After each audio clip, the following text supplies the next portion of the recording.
How's everybody doing? Welcome back to the Rock and Roll channel. I'm back again. I decided to chime in again and talk about once again yesterday, just a little bit. I think we're past that news a little bit. We're trying to move forward now as a fan base and program. But yeah, Coach Norvell had a press conference today and wasn't bad. I mean, they're never good when you have to talk about something like this. But I was going to look at his body language and his tone and demeanor because I haven't liked it this year, and not just because we're losing, but just the way he's kind of acted on the sidelines. Um, but yeah, it wasn't bad. Uh, I I I portend to say that if the media was loving it, oh man, Mike has got that focus back. It's like a relief after yesterday. Mike's hand was forced. Mike ain't up there today if we had 10, 20 million buyout money. That's just the cold hard facts. Um, so yeah, part of him maybe is a little relieved too, but he also knows that like it should have been me. He's not dumb. But we're past that. We're with him now. Well, we were with him before, but now we're with him.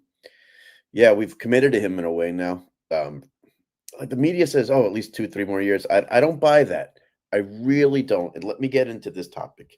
Um, they said, well, you're not going to attract the big name coordinators if Mike's gone in a year, so you don't want to steer them off. But you also can't sell to your fan base, oh man, even if he wins 2, 3 games or 4 games again next year, that we promise these coaches that they were safe. That it doesn't work like that.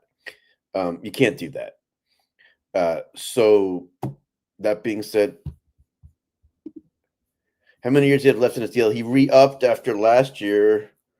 We owe him 64 million if we were to can him today. I think 8 more years, 7 more years, but it becomes more tenable after next year and the year after because we only have to pay him 85% of it, and we pay like in installments every year. John, thank you for asking that. It's not like we got to write the check right away. So, John, as always, thank you for chiming in. So yeah, so War Chant really was, and I'm not saying I'm just going to quote whatever they say and then put it here because that's just not me. But they've been the 10-pound gorilla in the media world for a while now. They don't even have a list for OCs or DCs yet. 247, those 247 to their credit, just we're kind of brainstorming names. Some interesting ones.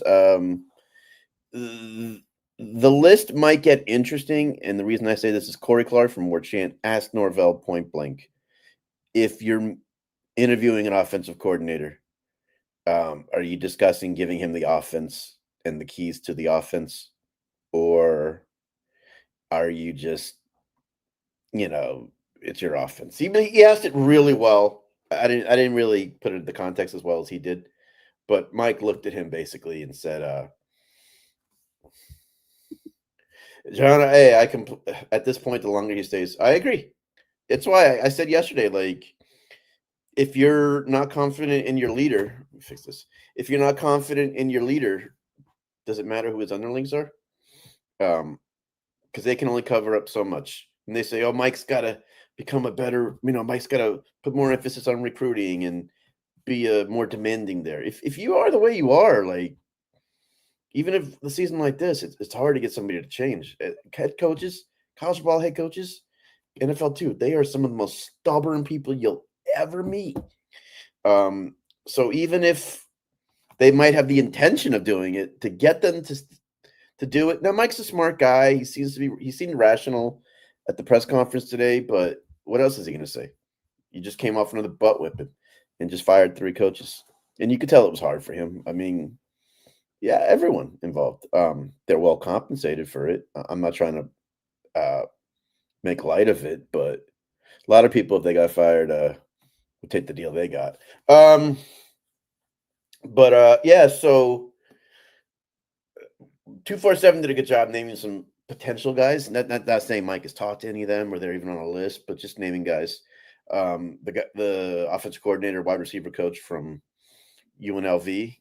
That's two positions we need: OC and wide receiver coach, who played for Mike at Tulsa, I think, or one of his stops before he became a head coach. And that would be interesting. Not sure if his offense would really translate well to the power four level. UNLV is a little different, and he gets away with some stuff there. I think that he wouldn't at this level, but who knows? Maybe it does translate well. I don't know, but I know he's a good recruiter, and he's done a good job, really good job at UNLV, really good job. So I don't even want to get into names because names really aren't even coming out. At least he was honest when they said, "When do you want to get it done?" And he kind of hinted by the end of the conference championship games. I liked hearing that. Um, but I'd rather wait and get the right guy. I mean, this is it for Mike. Uh, People aren't pointing that out as much, but typically, man, when you do an overhaul on the staff after a really bad job, really bad year, and this year is, whew, um, that's like the last straw for you, and they're going to spend a lot of money getting rid of coaches and bringing in coaches. We're talking almost like Willie Taggart buyout money. The buyout alone. I mean, I'm sure the coaches also cost them a penny too. But that's college football now, I guess, for you. But I don't know. That's why I'm curious of what type of coach he gets. They kept, oh, what about NFL? What about NFL? I'd be surprised unless a guy really wants to be a head coach in college. But NFL guys, deep down, they're loving that they don't have to deal with the portal and NIL and recruiting. They just coach ball and draft players and free agent, whatever. But it's not the headache that college football is. That's why you're going to see more leave for the NFL, or you never know. Look at Chip Kelly. He was tired of dealing with those shenanigans at UCLA and said, "Screw it, I'm going to Ohio State. Let me just call plays. Let them do the recruiting. I'll help out here and there. I just get to coach offense, which is what he does." You're going to see more of that. So yeah, I mean, this is a crossroads for Mike Norvell, a crossroads for this program. If you're him, you have to get it right. And when the portal opens, you got to be aggressive as ever. When I say aggressive, I'm not talking NIL. I think we've been competitive there. Not sure how it's going to be this year. But I'm sure they've gotten some assurances from the battle's end that if we go this route, they'll be there to support him. So that's my assumption there too. And he's had a good relationship with them. But you're gonna have to pound on some of these kids to get them in ways Mike's not done. I mean, he's a relentless coach. He's hard worker, but when it comes to recruiting, man, I don't. The word was Bud Elliott said this now, so it's not coming from me or anybody else. Bud Elliott, who's really, really tuned in, said on the trail, Florida State coaches like this group were not known as the hardest workers. They got out recruited by a lot of other coaches. It wasn't just NIL. That we were okay in. It was being relentless. You're going to have to become relentless and dogs, portal, everything. A lot of stuff we got away with in the beginning where Mike was a little ahead of the curve on portal stuff. It's done. So you're going to have to be as relentless throughout the whole process, not let up on kids, any of that. Maybe if you're Mike, this hasn't been talked about, is Mike is such an honorable and good dude that we get a commitment in June, July, and he's cool with kids taking visits all over and going all over. And especially now with unlimited visits, man, if you're Mike and you got to say, man, I need to know, are you committed or not? If you're gonna go flirt with every school out there every weekend, but quote, say you're committed to us, that might not work for us anymore.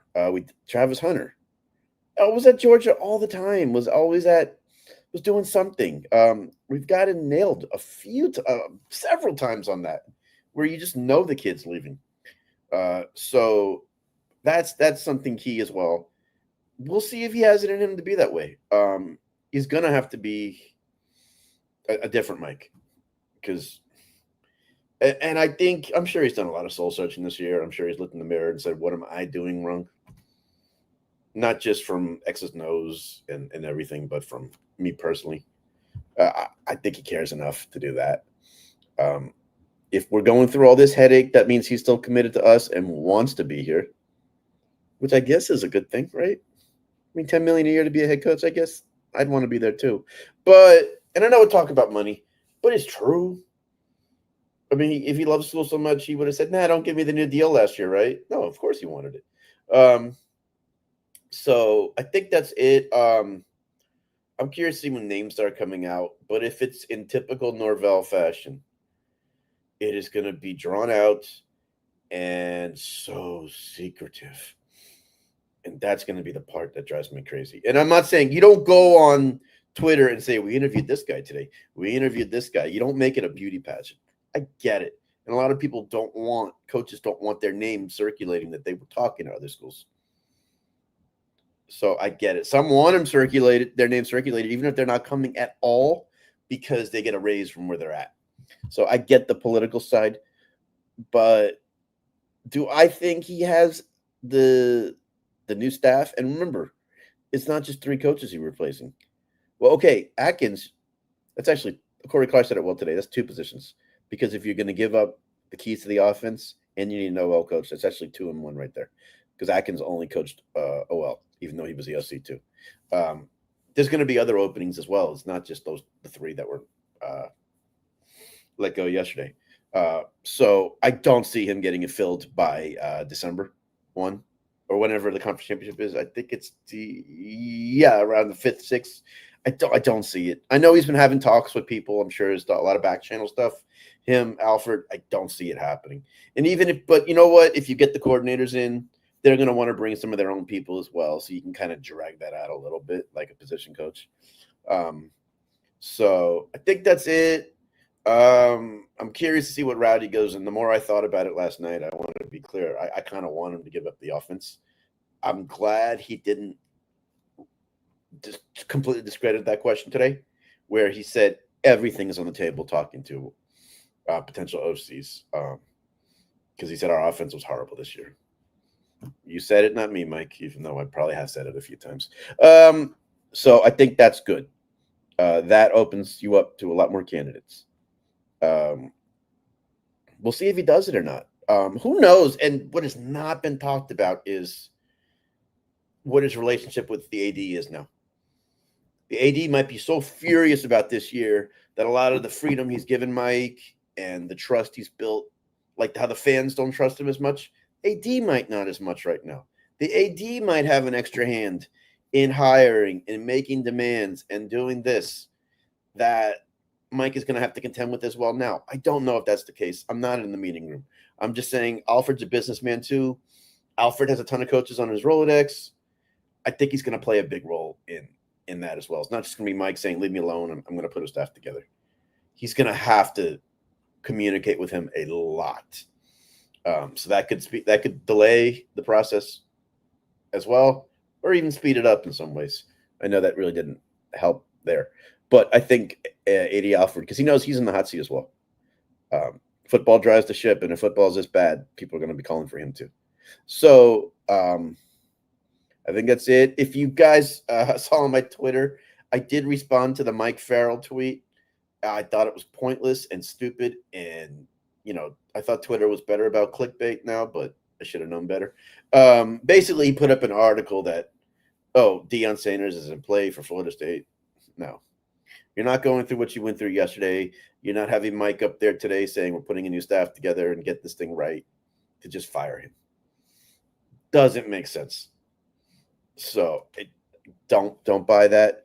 Deion would not be a good fit at Florida State. I don't care if he was a legend. I'm being 100% honest about Deion. Deion's about Deion, and I'm saying that right here. And that's fine. That's him. I've said it a million times. I don't know if he'd want to come back because the relationship is not good either way. When he wanted it so bad after we fired Willie is because he just wanted to be a coach and be a head coach. Well, he is one now. So it's a little different. So, yes, I don't see Deion coming. I don't even know how much longer he wants to coach college football. He Locked On Seminole podcast guy was the only one who said Dion has some health issues that would prevents him from being on the road a little bit and doing in-home visits and all that stuff. And in the state of Florida, you have to be the most relentless of recruiters because you got two other big-time schools, actually 3 or 4 other big-time schools in the state, and the talent level is you got to be relentless. And if he can't do it, that's a problem. You can't just rely on them coming on campus and him just being prime. So that's it for Dion. I don't even like talking about it. So that's it for now. And if you see this later, drop a comment. Let me know what you think. And I'm gonna do more of these. I've already been in talks with some people about having them join, so you don't just have to hear me ramble the whole time. And I really, really like to get Noel fans, whether former players, friends who are Noels, whatever, who don't necessarily think the way I do. I like to get a point, counterpoint, intelligent conversation, critical thinking type thing. If I bring in people that just think like me, it's like two voices. It's just one voice, and it's just not as fun. So I really that's something I'm really making sure to do. So thank you again for your time, John. Thank you for the comment there. You do the same, brother. Take care. Spike your hair. Woo, woo, woo. You know it. So thanks, everyone. Drop a comment even after this. I love to chat with you guys. So thank you again. Go Noles.